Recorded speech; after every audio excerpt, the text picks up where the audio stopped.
TellyCast, the TV industry news review. Has the TV industry moved on since Dorothy Byrne's famous McTaggart lecture in 2019? What's Dorothy's take on woke culture? And who or what is she telling to get in the bin? It's all coming up on this week's TellyCast.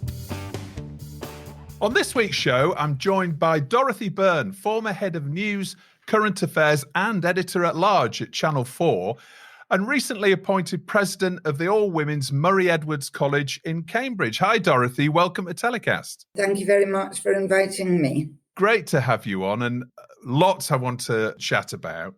You've had a long and distinguished career of over 40 years in TV, and your last role was editor-at-large at Channel 4. You're obviously very well known across the UK TV industry in particular, not least because of obviously your role, but also your rather famous McTaggart lecture at Edinburgh TV Festival back in 2019. A lot of water's gone under the bridge since then, and we've obviously had the small matter of a global pandemic. But I thought it would be interesting to take a look at some of the key themes that you raised in your speech back then and get your thoughts on whether you thought the industry's moved forward in the past couple of years. Yes, I think that things have moved forward in the last 2 years. That drive for change has actually come from people within the industry. And I think two specific things have brought change. One is the Black Lives Matter movement, and one is the Me Too movement. And I think both of those movements have helped to empower people working within the industry to say that what has been going on before is just not good enough. Yeah. I think it has helped empower women to band together and start revealing the names of some of the notorious men. And I think with the Black Lives Matter movement, I've noticed that people from different organizations are getting together in groups and they're speaking out about how they feel that their voices and perspectives have not been heard and how they have often not been made to feel that newsrooms are really welcoming and inclusive to them. And I certainly feel that I have learned a lot, particularly from the campaigning by people of colour in the industry in the last couple of years.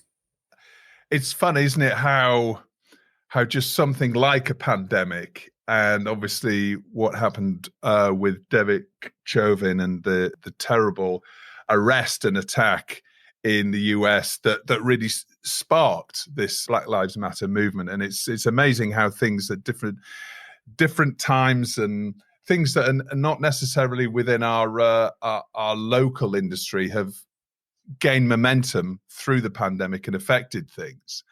Quite a number of young Black journalists have now spoken out and said that they didn't feel comfortable with the way people spoke in their newsrooms about what happened to George Floyd and about the Black Lives Matter campaigning here in Britain. They felt there was a sort of us and them feeling about some of the discussion in the newsroom. So in many ways, this has been very good in making everybody rethink the extent to which young Black journalists are really made to feel welcome or not in newsrooms. There's been a big issue for a long time about young Black people coming into the industry and getting jobs, sometimes on schemes or training schemes, but then leaving really relatively quickly. And nobody has quite understood what was going on. I'm still connected to the Ethical Journalism Network, which is a small charity, which is what it says, a network of journalists helping and supporting each other. And we have received money from the Joseph Rowntree Trust in the UK to really look at and talk to lots of people in newsrooms to find out what is going wrong, why people don't feel welcome and included, because we know it's very important for coverage to reflect society properly, that the makeup of the newsroom reflects society properly. And this problem of people from diverse backgrounds coming into newsrooms and leaving often within 2 to 5 years because they just don't feel comfortable there, is what they say, and trying to find out how we can change television to accommodate people of colour, I think is really, really important. I look forward to hearing the results of that study. That's something, a piece of work that obviously is very valuable. Turning to one of the key points that you made in your McTaggart in 2019 was the behaviour of men, or some men, in the TV industry. And since your speech, there's been a couple of high-profile sexual assault claims against notable talent and producers as well. Do you think UK TV will ever really have its Me Too moment? Because it doesn't seem to have had the same sort of moment that Hollywood had a few years ago. Do you think that'll ever happen in the UK? Do you think there'll be a real push for these revealing of names of people that have committed sexual assaults within the TV industry? It's very interesting to me that I have approached a number of women who had told me or others about assaults they suffered in the TV industry. And I've said to them, do you want to speak out about this person? And in some cases, I've known that there were a number of other people complaining about the same person. But women have been very reluctant to do so still. And a number have said to me, well, if I speak out, then I will be identified and only thought of as the victim of that person. Now, I don't feel that that is the case. I don't feel that it would damage them, but I have to respect their reticence. And I think it's really vital that we encourage women to be able to speak out, because that's the only way we're going to protect other women in future.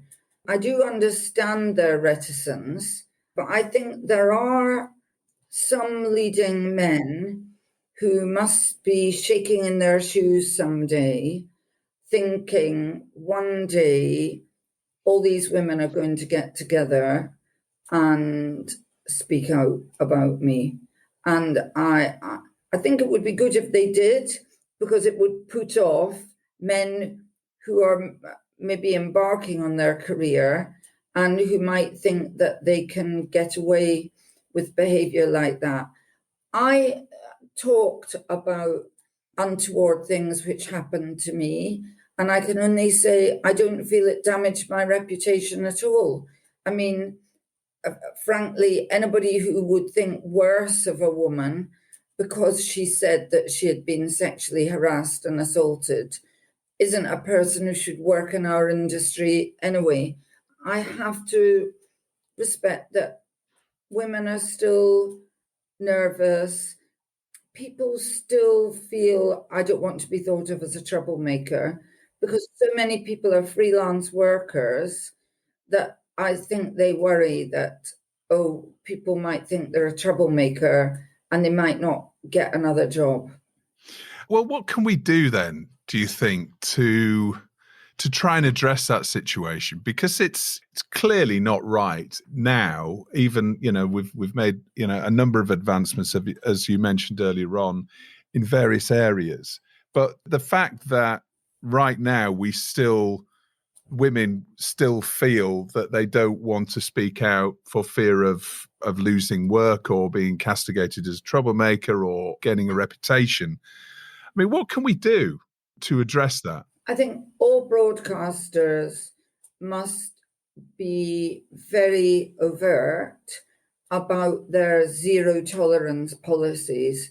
I mean, nowadays, I would say, of course, all broadcasters have the correct policies in place, that this sort of behaviour is absolutely unacceptable. I mean, I said during my McTaggart that on my first day in TV, one of my female bosses said to me, "You will go out with a director to begin to learn the rudiments of directing. He will sexually assault you, but don't take it personally because he sexually assaults everyone." And he did sexually assault me. And I felt, well, who can I make a complaint to? Because she told me just to expect this to happen. So I think we need to give a very clear signal. If anything like that happens, you make a complaint. A lot of these things that happen are actually criminal offences. And I think it would be good to see 2 or 3 men in the dock, because that would put other people off. I think not only should the broadcasters talk about their policies, they should encourage all the independents to have policies of their own, and there should be discussion of the policies. They shouldn't just be policies that sit in a cupboard. From time to time, it's good to sit down and say, let's just all talk about how we should work together, what our expectations of each other should be, and to make clear if people don't behave properly, you should step forward and complain about them, and that person who has harassed or assaulted should at the least be made to leave the organisation, but potentially they should be reported to the police. Well, hopefully, moving forward, that not least as a result of your McTaggart, but also the changes that we've seen over the past couple of years in the industry. Hopefully, we are moving towards that place where women can feel more confident. I mean, it's obviously we're not there yet, and it's probably going to take a few more years, but hopefully we can get to a place where there is no second thoughts about reporting this sort of behavior when it happens, right? That's when zero tolerance really comes in, right? When it's the individual who's applying zero tolerance as well as an organisation. Well, where women feel absolutely confident that their voice will be heard and there will be no prejudice against them. Yeah. That's where we want to be. And where men know that if they behave badly, that's the end of their career. Yeah. Because that's how it should be. Yeah, absolutely. Going back to your speech again, you remarked about the lack of older women working in TV due to a variety of issues, including the menopause and life stage issues in family life, having a big impact of driving experienced female executives from the industry. At the time, you said major broadcasters and larger companies needed to really take the lead in offering flexible and reduced working hours and conditions to older women, so all their vast experience is not lost to the industry. We've seen Channel 4 making a policy change in 2020. My guess is as a result of your McTaggart. But have you seen much change elsewhere in the industry? Do you think anybody's taking that seriously? I think on the issue of encouraging older women to keep working in our industry. We're still at pretty early stages, to be honest. Channel 4 has adopted this terrific menopause policy, and we invited indies in to discuss the issue as well, to show them how relatively simple it is to have an effective menopause policy. I think every organisation should have a menopause policy. And one of the things about having a menopause policy is it also signals to older women, you're wanted. So it's not just about the policy itself, it's about the message. And of course, one reason it's important to have older women working in the industry is that they can then reflect the issues that affect this enormous percentage of the population in the television and the films that they make. One of my last commissions at Channel 4 internally, because I'm still making some programs for Channel 4, was the film about the menopause that Davina McCall presented. Right, and yeah. That film rated well and got massive publicity. So for Channel 4, it was tick, tick, tick all round. But of course, the reason I commissioned that program was that I was really interested in all those issues myself. So to reflect the audience and therefore to retain and build the audience, you need to have people working within your organizations who come from all age groups, all ethnic groups, all genders. And that way you will actually, in my view, be more commercially successful. I think also we have learned in this pandemic that people can work effectively in very different and flexible ways. And this whole obsession one has lived with for decades in TV with presenteeism, that is, you have to be in the office day and night to prove that you're a really keen and effective worker. I think we have all learned that was never necessary. And everybody needs to find new ways of working and flexible ways of working. As we're speaking now, you've just had to drop your children off at school. That huge pressure that parents often feel in the morning to get their children to school so they can then be at work on time and not be badly thought of because they're late is almost certainly unnecessary. And for a lot of people, if you just said, it's fine if you start work 15 or 30 minutes later and catch up with that time during the day, that would make the most enormous difference to them. So we need it for older women, we need it for parents, but really we need it for everybody. We need to just be much kinder to the people who work in the industry.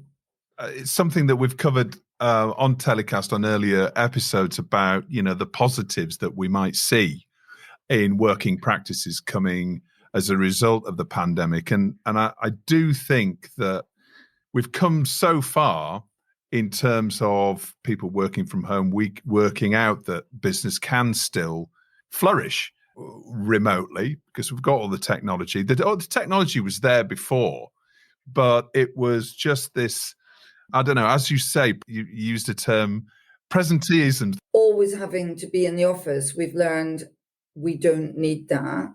Yeah. We've also learned that we can meet in other places really creatively. So nearer the end of, we're not at the end of the pandemic, but when things let up a bit, I had several meetings in my garden with people, and they were incredibly creative. I've had quite a number of meetings during this pandemic walking about the park, and again, really creative. I felt much more creative than I would have done if we were just sitting in the office. I mean, we don't want to do all our lives on Zoom, but there's a role for it. For myself now, I'm president here at Murray Edwards College. I'm sitting talking to you from my very pleasant office in Cambridge, looking out over my lovely gardens. Well, later, I'm going to be having a Zoom meeting about a big two-part series that we're making for Channel 4 Stars and others about Ghislaine Maxwell. And I'll be able to have that on Zoom here as a very, very effective business-like meeting, rather than having to rush to an office in London.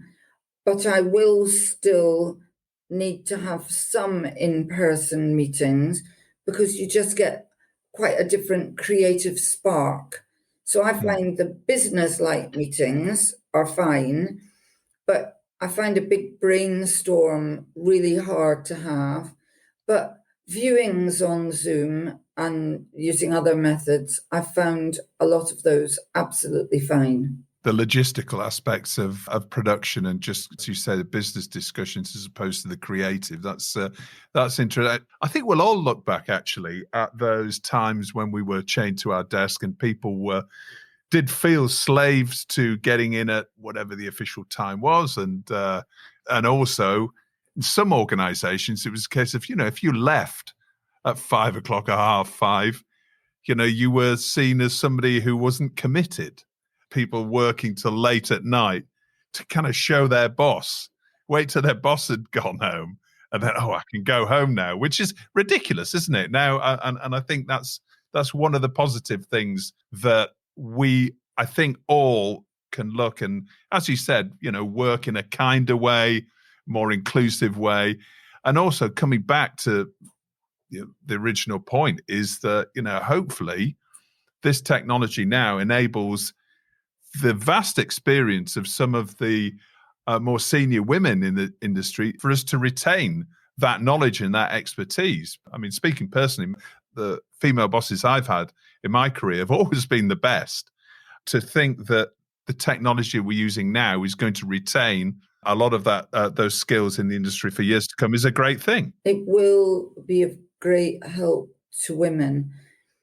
One of the things I talked about is that there's a period in women's lives when they're going through the menopause, and about a quarter of women suffer really bad problems in the menopause.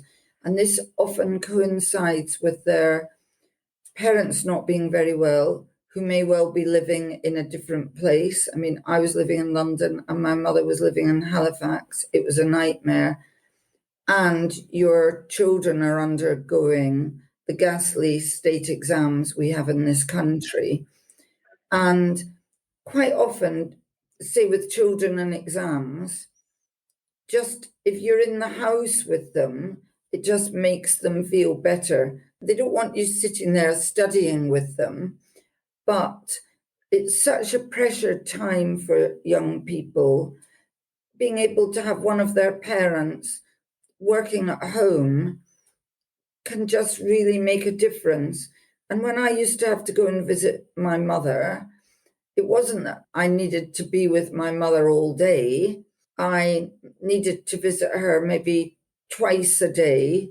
So I could easily have visited her and then had lots of Zoom meetings and then visited her again. So I would have been able to fit everything in much more easily. And I think we've learned that can be done and people can work effectively. And it's greener. One of the last things I did for Channel 4 was write their environmental policy. And of course, what could be more environmental than everybody not getting on the roads and the tubes and everything in the morning and pounding into offices. So I think there are environmental advantages, although we have also learned that a bit about how streaming and things like that also uses up energy, and we never thought about that properly before. That's a whole issue on its own that we've covered on the show. But you're absolutely right. I think that's another benefit of the technology that's come through as a result of the pandemic, or its adoption has been wider since the pandemic. Another thing that we've seen the rise of is so-called woke culture in the 2 years since your McTaggart. The debates around woke culture. How do you think they will affect program making and reporting in the TV industry going forward? The term woke is used by the right-wing press in a very negative way, and you have to separate out the different issues that they are trying to mix up together, because for some on the right, the so-called culture wars are forms of debate which they believe they can use to their advantage. So when people use the disparaging term woke, they are often referring to what are in fact very good things about being more inclusive. So I'm sitting here in a women's college, for example, but we say here at Murray Edwards that if you identify as a woman, you can apply to come and be part of our community. And somebody asked me, oh, well, how many trans women do you have? And I said, well, I don't know, because if you identify as a woman, as far as I'm concerned, you can come here. I haven't counted people separately. And that sort of inclusivity is really good. Not having comedians on television make awful racist and misogynist jokes, that's really good. What, of course, isn't good is any attempt to reduce proper debate and discussion. And I think that key to why British television is so good, and the sort of thing that your Netflixes are not there to do, is to talk about some of the very difficult issues within our own society. And when we do that, we shouldn't shy away from difficult issues. So that side of things, I think we should all in the media industry stand up very strongly about. No subjects should be off limit. You should be able to have good debates about really, really controversial issues. But I think the term woke itself actually is misleading and causes, it's being used by people to further their own particular views and prejudice. I don't find it a useful term. In your original McTaggart, you talked about TV industry being unrepresentative of society. I noticed a recent survey for this year's festival found that 62% of the UK viewing audience believes political correctness has gone too far, compared with only 19% of people working within the TV industry. So there's obviously a huge disparity between the audience and those that work within the industry. How does the TV industry approach that huge disparity? Well, first of all, I would say they are probably talking about two different things, because one woman's political correctness is another woman's tolerance.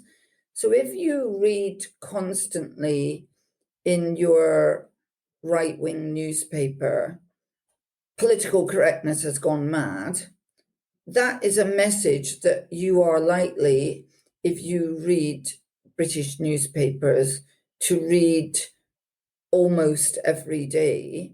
You'll go, oh, yeah, right, I keep reading about this, political correctness has gone mad. But then if I say to you, well, what element of political correctness is it that you don't like? You get a different sort of answer, because actually British people are pretty tolerant. Look how the British people totally transformed their views about gay marriage. You know, gay marriage 15 years ago was seen as, by many people, as some sort of out there idea, some sort of thing that was never, ever going to happen. Now it's massively accepted and was brought in by a Conservative government. So I think that probably people in TV, because they are dealing with these issues all the time, are thinking, well, actually, political correctness is just about tolerance and equality of opportunity. And I think that the two groups are not necessarily referring to the same thing. And I do sometimes question people when they say political correctness is too much. Go on, give me examples. And they can hardly think of any. Or they'll mention something and I'll say, well, I also agree that that's ridiculous. You know, so I think it's some of it is about the term, what people mean by the term, and the fact that they just keep hearing this all the time. I mean, there are groups who've got left behind, and TV's left them behind. And we know white working class boys are doing worse in the education system than anybody else. And I think white working class people in Britain can rightly feel that their concerns are not properly dealt with in TV. And that is a big issue. And that's partly because there are insufficient white working class people, especially from the north of England, working in the television industry. That we had a big drive to get more women into the industry and a big drive to get more people from ethnic minorities into the industry. And with both groups, they're ensuring that people remain in the industry and get promoted to the highest level. But we've not had a sufficient drive about social mobility, and the industry must work much harder to bring in white working class people to the industry. Yeah, no, absolutely. And hopefully Channel 4's relocation, and it needs to be much more diverse, you know, and that's where the word diverse, what it means. It's not just about any particular group. It's actually about, as you say, social mobility and class mobility as well. And often when people say political correctness has gone too far, they actually mean something else. They mean that, because generally I find it's white people who say political correctness has gone too far. And often what people really mean is they feel, I can see there's a drive to bring other groups in to the highest echelons of power and to get them onto TV. But I don't feel I can see my group be getting that push behind them getting on. And I think as an industry, the media industry must really do much more to signal to the population of the UK that we want people from all parts of the UK, and we definitely want white people from disadvantaged groups and working class people working in our industry at the highest levels. It's always entertained me that so many people have assumed that because I was born in Paisley and I don't have a posh accent, I must be working class. I'm not working class at all. I mean, my grandmother went to university. She was one of the first female graduates at Aberdeen University that were ever allowed to graduate. The idea that I am, you couldn't be more middle class than I am, but lots of people in TV have assumed I was working class because they just don't know enough people like themselves. I have had that in the past where, you speak to somebody and they just an immediate thing they do is impersonate your accent. Now, I haven't got a particularly strong Northern accent anymore. And it's almost a novelty for them, or it certainly was. It's not so much anymore, but... Yeah, this thing of impersonating your accent being acceptable is terrible. I have suffered throughout my career with people impersonating my accent in the office and putting on some dreadful fake Scottish accent. I mean, they would not do that to another ethnic minority, but it's telling you something really serious about them, that they think being Scottish is sort of strange, different, and quaint. Well, there are more than 5 million of us, so we're not strange, different, and quaint. We're a great big group of people. Yeah. You talked about making TV shows about the big issues and the lack of those because people were perhaps in the TV industry too ready to agree with their bosses. So the question is, in order to disagree with bosses constructively and tell the big important stories, how do you do that? How do you disagree with your boss and get those important stories told on TV? Well, first of all, I think this problem of people agreeing with their bosses has got much worse than since I entered television. When I entered TV, everybody I worked with had a staff job, and that puts you in a much stronger position to disagree with your boss. Now there are so many freelance people, and this tendency they have to agree with the commissioning editor, that just does not do any good for making good television programs at all. I mean, I would say the bosses have to change. From the top, they must be told, you should welcome disagreement, you should welcome debate, because that way you get the better program. Anybody listening to this will recognize what I say. Somebody comes up with an idea, maybe the boss, often that's the worst when this happens, and nobody in the room says, this is a really terrible idea. And then everybody just agrees with it. And then it goes out, nobody watches it, it's panned everywhere. And people say, how was that program ever made? Well, again and again, those programs were made because nobody dared to disagree. And people have got to see the business case for encouraging disagreement. Yeah. You get a better product if people say, do you know what, that idea just won't work. It's not any good. I think we've got into a real culture of agreement across the industry. The BBC was always notorious for it, but I think because jobs are more insecure now, I think it's widespread. and it will hold us back.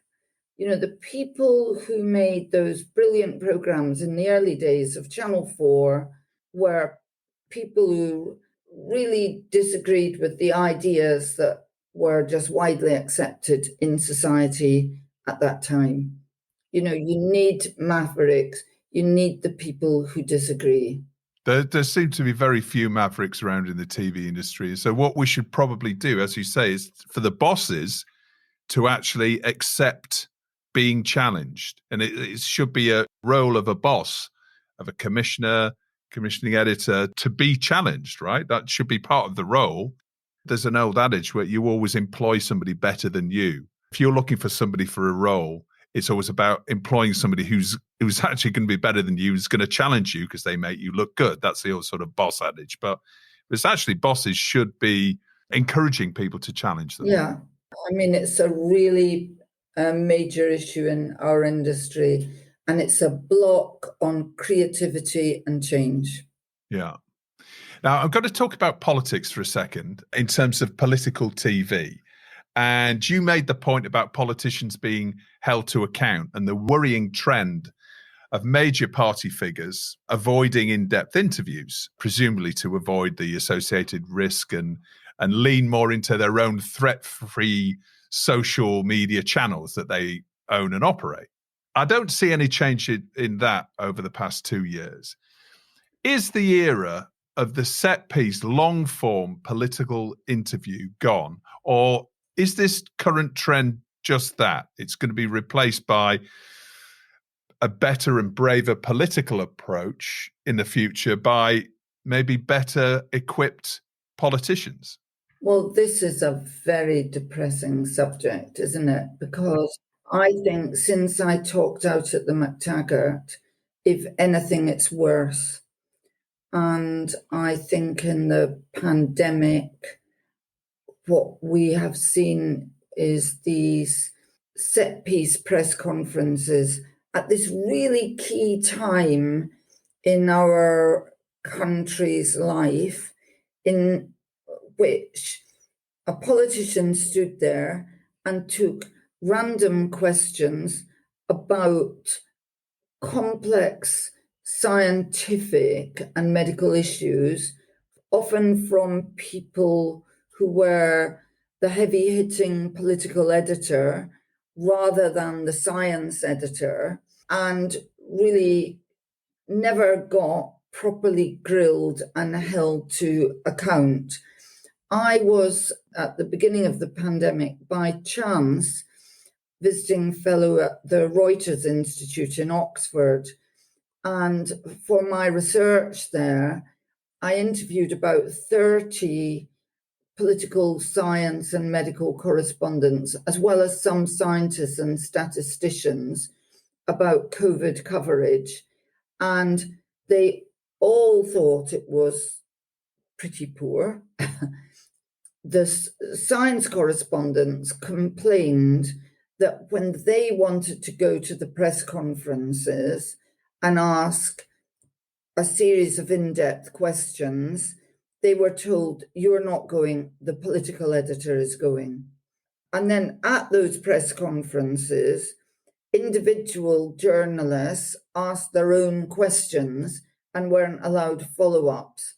So I think we got very poor standards of understanding out of that.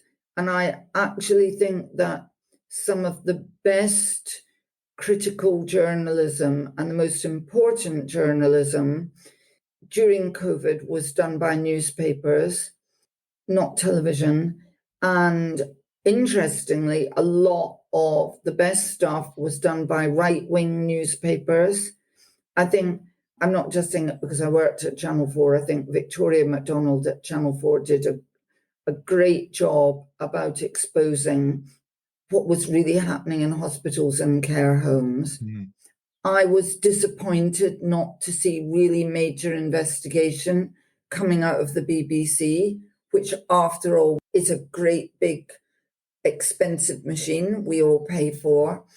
And the good journalism that we saw terrific journalism from the Sunday Times, which broke the story that old people were being turned away from hospitals to die and being refused treatment if they were in hospital with COVID.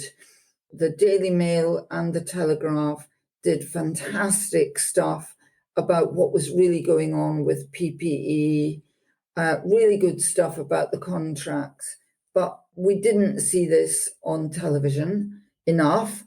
And we didn't see real in-depth interviews with the people who were controlling what was happening in dealing with COVID. On Radio 4, again and again, relative lightweights were being put on by the government for interviews. One thing one has to say about Matt Hancock is he was one of the few key people who did regularly put himself up for interview on the Today programme in the morning, but we didn't see other heavy hitters doing it. And often the interviewees the government was putting up were not the people actually running what the government was doing with COVID. And I think our government and our institutions in this pandemic have let the country down.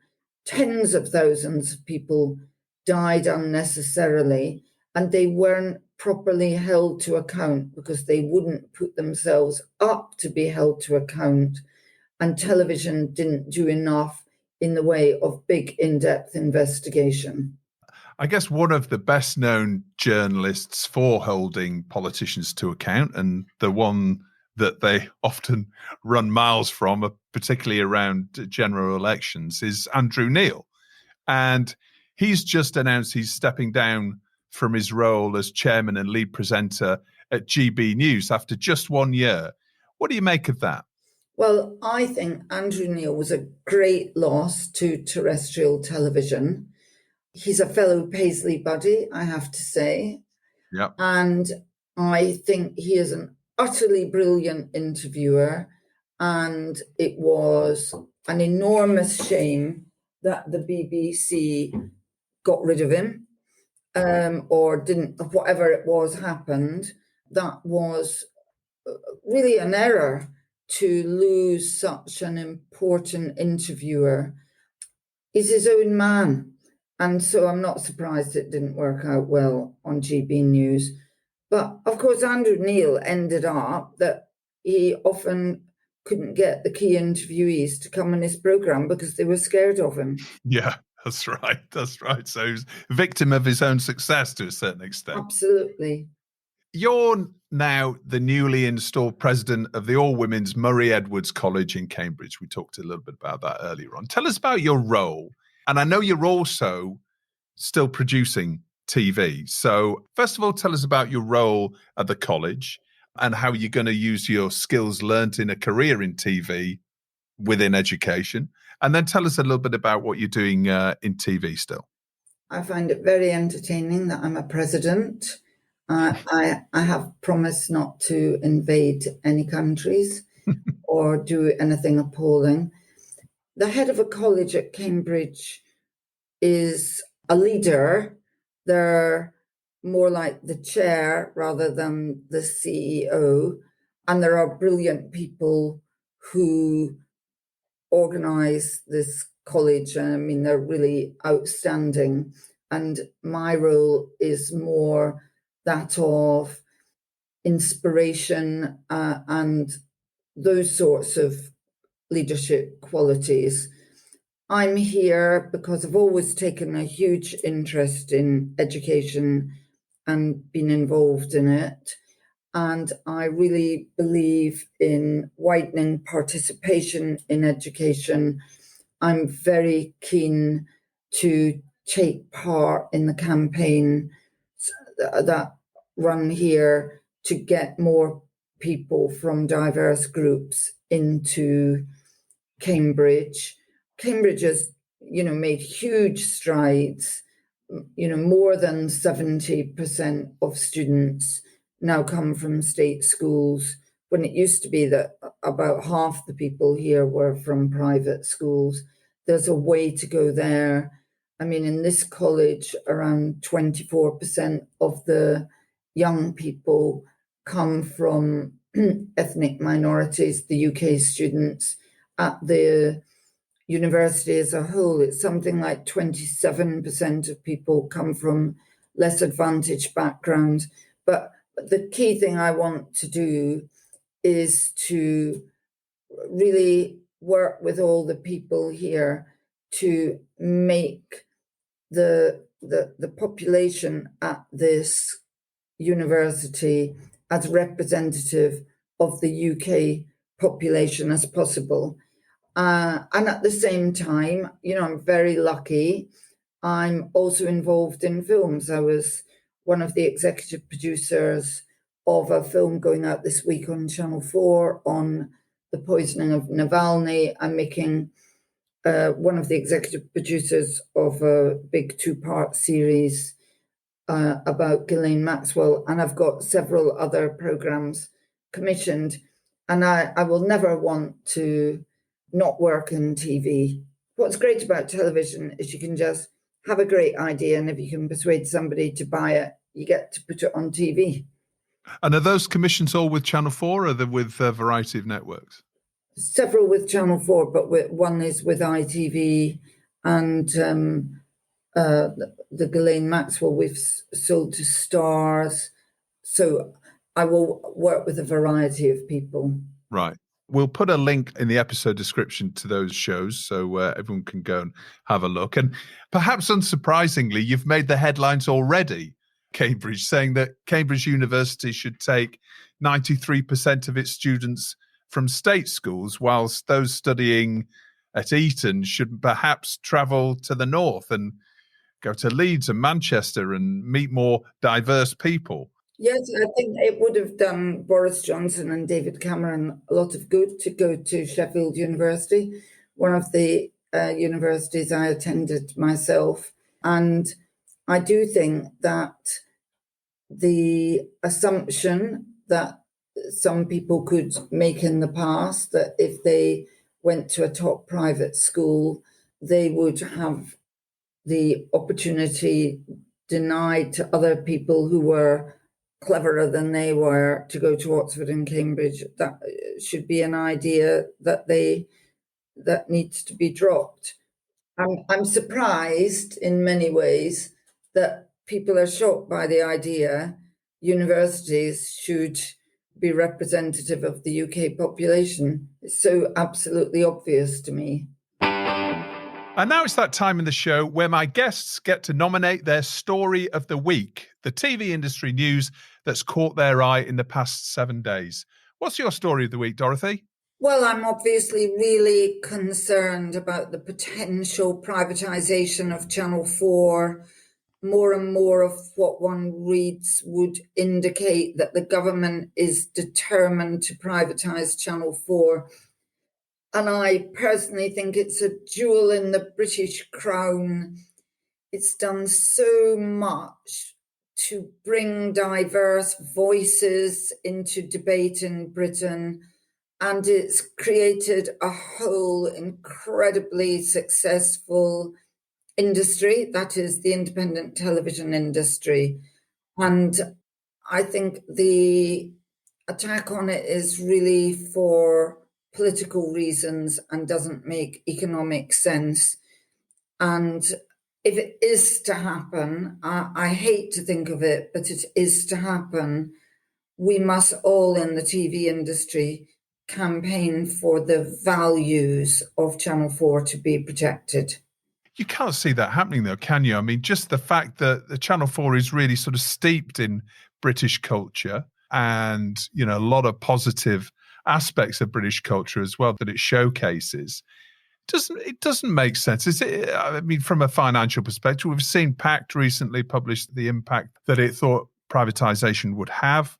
Is it revenge? Is it just political point scoring that the Conservative government is playing here? Because you can't make the case for it financially, surely, or I haven't heard it anyway. I don't think there is a strong financial case, but I also don't think it's revenge.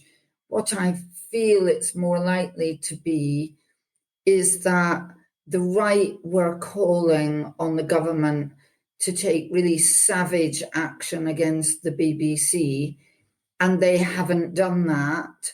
So the right wants to see something radical done.